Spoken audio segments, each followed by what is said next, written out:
भिवंडी तालुक्यातील भिनार गावामध्ये गावदेवी मातेचा उत्सव मोठ्या उत्साहामध्ये संपन्न करण्यात आला।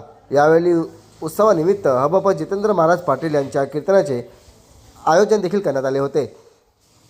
गावातील ग्रामस्थ मोठ्या संख्येने उपस्थित राहून गावदेवी मातेचा 11वा वर्धापन दिन उत्सव मोठ्या जल्लोषात व भक्तिभावात साजरा करण्यात आला।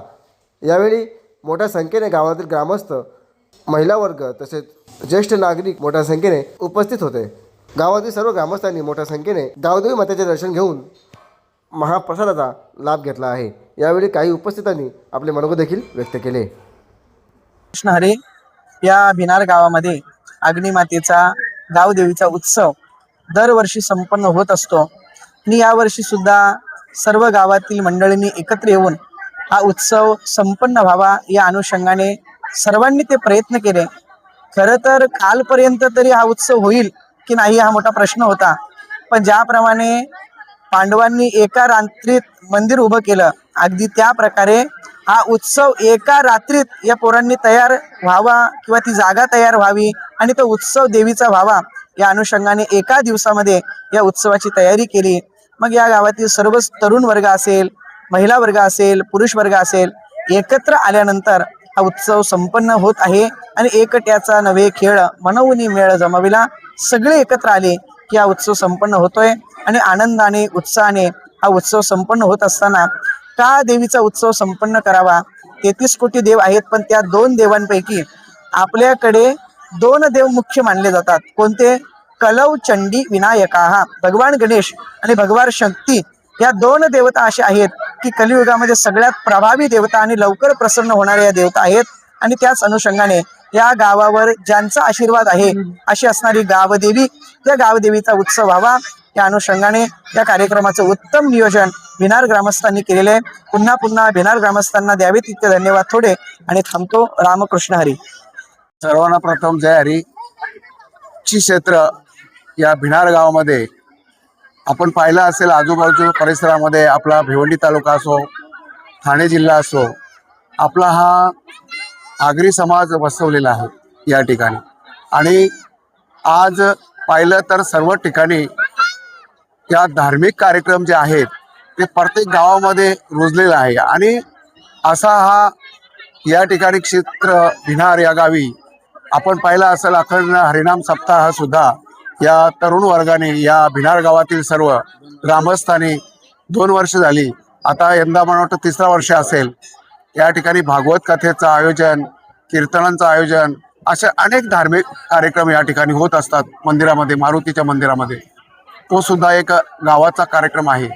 आणि या ठिकाणी मी पाहिलं की पहिल्यांदाच आलो, आज मला तानाजी भाऊंनी सांगितलं, या मुलांनी राणे आपला सर्वांनी सांगितलं की गेली 11 वर्षे असाच हा कार्यक्रम उत्साह जोरात या ठिकाणी आम्ही करत असतो।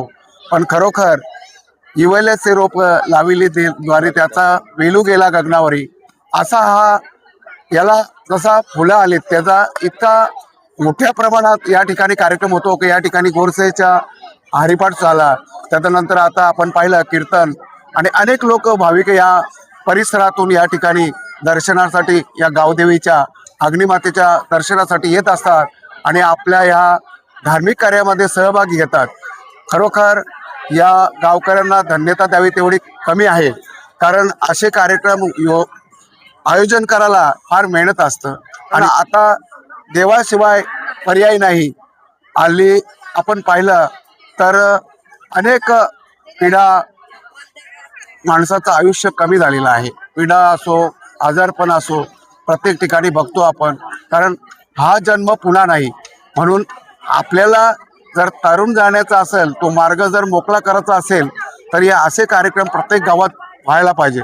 आणि खरोखर भिनार ग्रामवासियांना मी धन्यवाद देतो की त्यांनी या ठिकाणी हे 2-2 कार्यक्रम असे भव्य दिव्य उत्साहात या ठिकाणी त्यांचा पालखी सोहळा आम्ही पाहिलाय, एकदम रंगून, म्हणजे पूर्ण गाव त्यांचा, सर्व महिला असो, तरुण वर्ग असो, ग्रामस्थ असो, गावाच्या ठिकाणी स्वच्छता, त्याच्यात सर्व ते कार्यक्रम ते राबवत असतात। म्हणून त्यांना पुन्हा एकदा मी त्यांना धन्यवाद देतो आणि असेच कार्यक्रम त्यांच्या हातून होत राहो अशी मी ईश्वरचरणी प्रार्थना करतो, या गावदेवीच्या चरणी प्रार्थना करतो। धन्यवाद। सर्व मंगल मांगल्ये शिवे सर्वार्थ साधके शरण्य त्र्यंबके गौरी नारायण नमस्ते। आपल्या या भिनार गावची ग्रामदेवता अग्निमाता हिच्या कृपाप्रसादाने आणि आशीर्वादाने या गावाचं पाहिलं तर हा जो कार्यक्रम आहे तो देवी स्वतः करून घेते. म्हणजे आमचा असा अनुभव आहे. म्हणजे जर आता या कार्यक्रमाचं पाहायला गेलं तर एक आठवड्याभरामध्ये फक्त नियोजन घेतलं आणि आठवड्याभराचे नियोजन करून सर्व नियोजन म्हणजे असं की भक्तिमय वातावरणामध्ये झालेलं आहे. यासाठी आम्हाला म्हणजे असे वारकरी संप्रदायाचे जे लोक आहेत ती लाभली, त्यांचं मार्गदर्शन लाभलं आणि त्यामुळे त्याच्या जोडीला म्हणजेच महाप्रसाद तर होतोच, पण भजन कीर्तन ही सेवा सुद्धा घडते.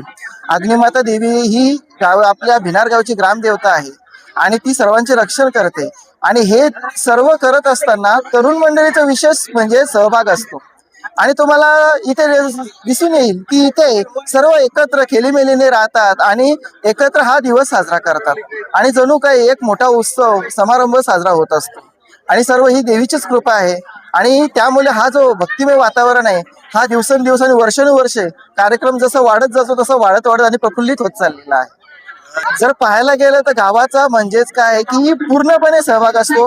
इथे कुठल्याही प्रकारची वर्गणी किंवा देणगी मागितली जात नाही आणि महाप्रसादासाठी देवीच्या पूजे जो काही खर्च आहे तो आपसूनच लोक स्वतःहून येतात आणि देतात. म्हणजेच कुठल्याही प्रकारची वर्गणी न मागता एक प्रकारे देवीची कृपाप्रसाद किंवा आशीर्वादच बोलायला लागेल की त्याच्यामुळे आम्हाला हे कार्य करायला सोपं आहे. कारण की आम्ही फक्त माध्यम आहोत आणि सर्व एकोपाने एकत्र करतात आणि जी काही अडचण असेल ती एका थोड्या वेळासाठी फक्त विषय काढला तरी ती लगेच सॉल्व्ह होऊन जाते. एकच प्रार्थना करतो की या गावामध्ये राहणारे सर्व लोक एकोपाने राहावी, सुख शांतीने राहावी आणि कुठल्याही प्रकारचं वादविवाद किंवा भांडण न होता सर्व समारंभ असो कार्यक्रम असो एकत्र एकोपाने राहिले की जेणेकरून आज पाहतो की या कार्यक्रम निमित्ताने 4 गावची काही पंचक्रोशीतील माणसं येतात आणि तो कार्यक्रम बघतात आणि हा उत्सव आहे तो वर्षानुवर्षाचा वाढत चाललेला आहे. हीच अशीच प्रार्थना देवीची असेल की हा तुमची जी सेवा करायची आहे ती सेवा आमच्या हातनं करून घ्यावी आणि सगळ्यांचा सहभाग व्हावा.